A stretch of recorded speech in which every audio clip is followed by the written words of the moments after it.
I'm sure everyone would love a base set first edition Charizard for $260. If you earn enough points, you used to get one of these Pokemon League badges. The promo cards were still very much a thing with these blank pages. So promo cards, every time there was a promo card release, they would put in, you could get a promo card sticker, and then you would start earning points for it. And you can get these Black Star promo cards. So this is not just any t-shirt. This was a gym leader t-shirt. Hello everyone, welcome to another one of my videos going through some of my older Pokemon memorabilia. This stuff is about 20 years old. That's when I got out of Pokemon as a kid. So today we're featuring Pokemon trading card game League. So Pokemon League, Pokemon TCG League, Pokemon League goods. So when I played Pokemon as a kid, I didn't just collect cards and trade the cards. That was actually a lower priority for me. I was actually playing the game. So I was super into going to my local comic book store, my local Toys R Us at the time, my local YMCA, and playing Pokemon with other kids. So building 60 card decks, collecting 6 prize cards. So I'm going to showcase some of the items that were part of the Pokemon League about 20 years ago. It's great to see that the Pokemon League still exists. I went to a Pokemon Center in Tokyo recently, and I saw some kids that were about my age at the time when I had played this enjoy the Pokemon trading card game and playing it like you would expect. So it was really nice to go ahead and see that. That was my experience 25 years ago, actually, not 20. So when I joined the Pokemon League, one of the things I got was DCI membership card. So originally Pokemon was, the cards in the league were run by the Wizards of the Coast company. So Wizards of the Coast was where I got my DCI membership card. And I went ahead and got a DCI number, a tournament number. So I actually have a tournament card, proof that I played in at least one tournament here. So it's pretty cool to go ahead and get a official player card. What's fun is I tried to go to Wizards of the Coast website and pull up this DCI membership. Apparently they don't use these anymore, and I can't do anything with it. So I can't pull tournament results from me anymore. So the best I have is my memories and some of my memorabilia. So I started playing the Pokemon League trading card game early on. So it was during the first release set. So here's what the badge book looks like. So every season, if you will, whenever there was a new set of Pokemon that came out, they were releasing badge books. So what the badge books were every week. So you can see the entry page here. This is how many points you get by doing activities. The point is you would earn points during a weekly basis to go ahead and earn badges, earn stickers, and earn promo cards. And here are kind of the details if you want to pause and read it through. So when I had started, I think I was doing a lot of catch up. I don't believe I got all the way to the end of the season. So I'll walk these through page by page. So you start with Pewter City. You start at Brock's Gym. And what I was doing is I was playing trading card game. I was playing the game. Kind of every time you play, every time you win, and every time you do some of these activities, you get points, which effectively were stamps at the comic book store. And once I got enough stamps, I would get a badge issued. So if you earn enough points, you used to get one of these Pokemon League badges. So proof that you had enough victories, you did enough activities to earn a badge, effectively defeat the gym leader. So once you got to the amount of points that you needed to get that badge, that's what your reward was. Now, the later you got into the season, the harder the gym boss got, things changed. So we could see on the first iteration, all the gym bosses need the same amount of points. It looks like, what is it? 100, 200, 300, 400, 500. Once you got to 500 points, you got a badge. That was changed the next season, so I'll show you that in the next badge book for the next 150 Pokemon release. So the gold and silver Pokemon situation was different. But if you did get to the badge and you were still on the week that you were collecting points, you could still collect more points, and then you would get these fun stickers that you got in the book. Looks like I never got there. Not sure why. I think, again, I started this season late. That's why I never finished it, because I got into Pokemon early, but not, day one. So what's cool is you were able to earn promos as well. So every once in a while, there would be a promo release card. Hopefully you guys are familiar with Black Star promo cards. you would there was this blank space in the book. They would go ahead and stick here. If you guys remember the original Air Computer, Mew, Eevee, and Mew. Oh, I'm sorry, that's not Mew. Meowth promo cards. You could collect points again playing, doing trading card game activities, playing the Pokemon League game at a sanctioned location, and they would give you stamps. And as you can see, once you get halfway, once you get all the way, you get one. And if you're good enough, you get 2 promo cards because you earned enough points. So that's how you would earn actual promo cards back in the day, is you would play the Pokemon trading card game. So this was obviously the first release. And then when the Neo Genesis game came out and Pokemon Gold and Silver came out, time for a new season. So a couple things they had introduced in the new season is the amount of points required to get a badge kept increasing as the season went on. You can see Faulkner's gym required, what is that, 400 points. We go to Bugsy's, 430 points. So as the season progresses, as the weeks progress, as the challenges progress, you can see that the gym leaders become more difficult. You need more points to get their badges. So again, these are the badge. I was able to collect the badges from these gym leaders as well. It looks like that one's Bugsy's badge. So here's the gym badge you get. Again, it's just a little lapel pin to show that you met this challenge. They also had special challenges as well they introduced. So each gym leader has a challenge. So Faulkner's challenge, you couldn't beat anybody using colorless Pokemon or non-basic energy cards. So if you qualify for those, you get points for those, and they give you a sticker on the back of the book to qualify, or to show that you earned that challenge. And you could get one for each of the 8 gym leaders. Looks like I only did that one.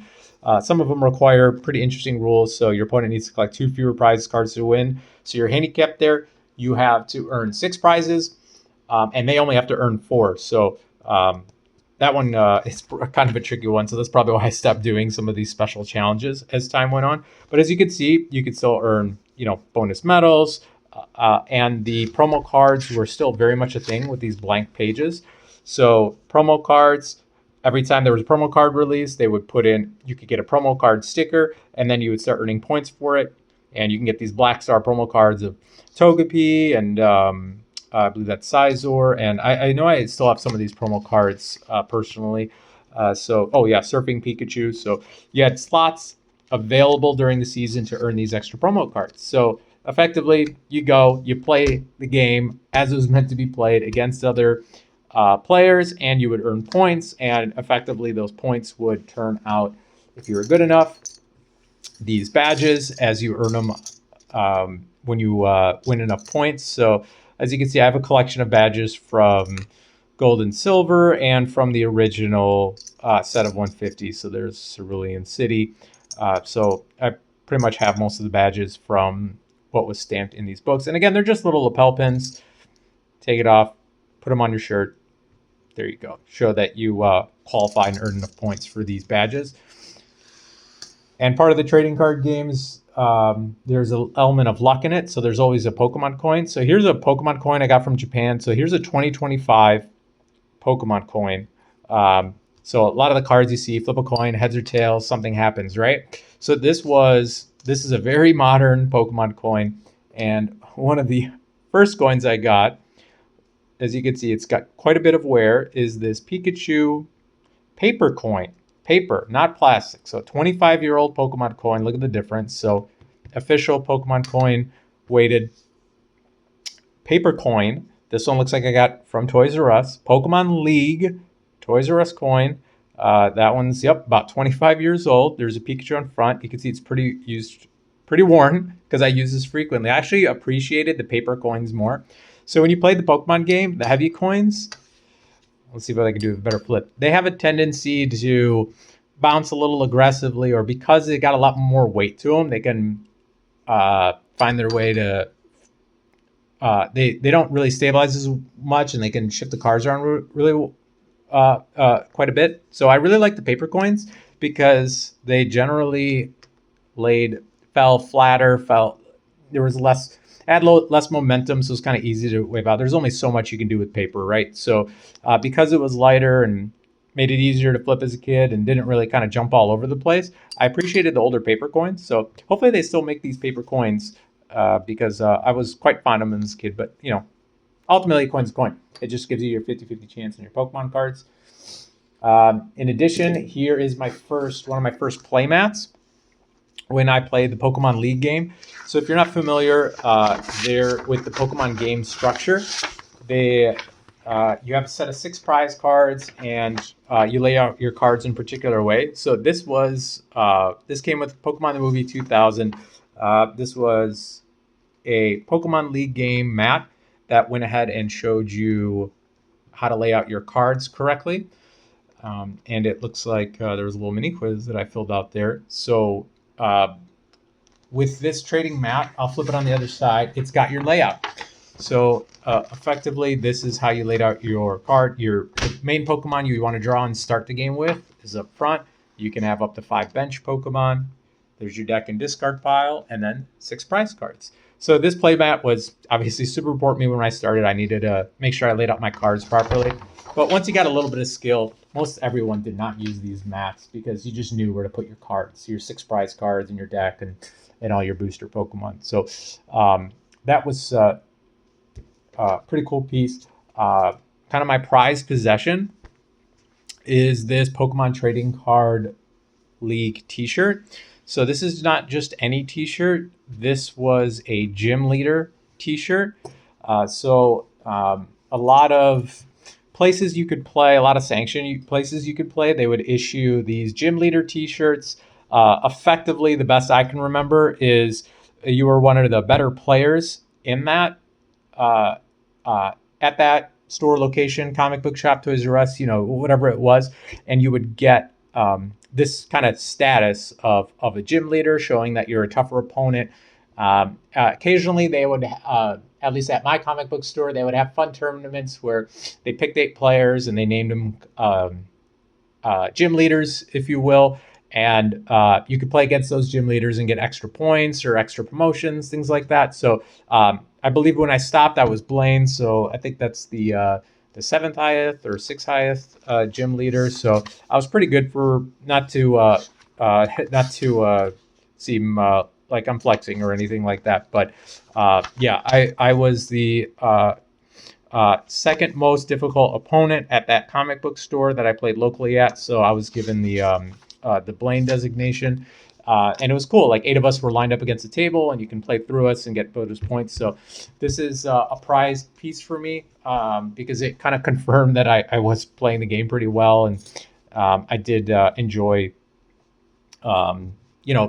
learning from my opponents and defeating my opponents and making my decks better. So you can see there's the back. There's the original 8 energy cards. Pokeball, another gym leader designation. Again, Wizards of the Coast was one kind of running the game, producing the cards early on. So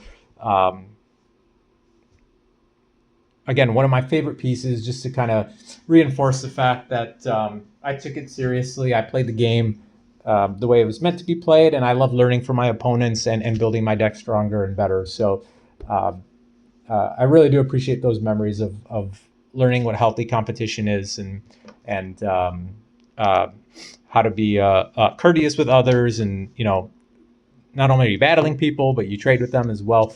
So fond memories for me, and really happy I still have that shirt. These were also valuable as well, these value guides. So, internet was still in its young age during that time. So these books were still published quite regularly, which shows you the value of cards, their rarity, and obviously to be able to see the entire set list, because that's kind of hard too, is you might not know what cards are out there. You had to find a resource to tell you what every card available in a set were. So you might not know a card exists, so you can read through the cards that are available and you'd be like, oh my gosh, this is a really important trainer card for my deck. If I had this card, I could use it, have a different technique and maybe get more points by defeating more players. So you would know what cards are available, so you would know what to look for to trade with others about. You had a value guide as well, which is helpful to know whether you have a really good, rare card or not. And I do find it quite funny that because this was published about 25 years ago, some of the values that they show compared to what's showing on Showcase today. I'm sure everyone would love a base set first edition Charizard for $260. If anyone could get their hands on it at that price, I'm sure you could do great things with it. So it is kind of funny seeing what the prices were 25 years ago on these sets. It was, let's see, this was all the way through, looks like the Neo set. Looks like, oh, the Neo set's still in Japanese, so they didn't even have the English in here and the English translations. But it looks like it goes all the way to, yeah, Gym Leaders is still, yeah. So this guide probably came out in the US after Team Rocket because it shows Team Rocket in English. So this was a key piece. And actually, if you don't mind some more nostalgia, this the Team Rocket, one of my favorite cards ever is the Nightly Garbage Run from Team Rocket. So what was really cool about this card is basically this one card allows you to get 3 different select cards out of your discard pile. So what I did and how I treated this card is, as since you can choose 3 basic energy cards from your discard pile and put it back in your deck, effectively I treated this trainer card as 3 energy cards. So I could build my deck out with less energy cards. And when because I'm going to, naturally discard some through the course of the game, and I can just reintroduce them back in the deck. So effectively, instead of putting like 3 psychic energy cards in my deck to power my Pokemon, I would put in this one card as the equivalent of 3 energy cards, because at some point I'll have enough energy cards discarded where I can reintroduce them into my deck with this card. So this basically allowed me to pad my card with more trainer cards or Pokemon cards and less energy cards, because I can keep them in the discard pile. This is actually one of my favorite Pokemon cards of all time, Nightly Garbage Run. It's not a rare card. Looks like it's an uncommon, but it was one of my favorite cards because it actually was huge in playing the game. It really changed deck building for me. So I appreciated taking the time out to take this trip down memory lane with me. Again, I have these Pokemon badges, my actually official tournament card, a 25-year-old paper coin, the playmat for the Pokemon Trading Card League, Pokemon Trading Card Game League T-shirt, the buying guides, and obviously the badge books that go ahead with the badges that allow you to qualify for the Black Star promo cards. Sure, there was other ways to get it, but I had to earn them, apparently. Thank you for taking this trip down memory lane with me to take a look at Pokemon League. If you're really interested in the Pokemon trading card game and you want to go beyond collecting, I strongly encourage getting into the Pokemon trading card game league. If you have a young kid that's into Pokemon and you've been able to share your experience with Pokemon and they're kind of into it and they're of age where they could go to a store or go to a sanctioned Pokemon League place, whether it be a comic book shop or something like that, I strongly encourage you to let them get into it, because it does provide great life lessons on learning to work with others, learning to compete, but still be courteous, kind of like how physical sports do. So I strongly encourage anybody that has a kid that's into Pokemon, or if you're into Pokemon yourself, to actually start officially playing the game, because I had such fond experience with it, and I strongly recommend it to everybody. If it's something you do, please share in the comments on what Pokemon League means to you, used to mean to you, or anything else that I covered today. So thanks, everybody. Have a good day.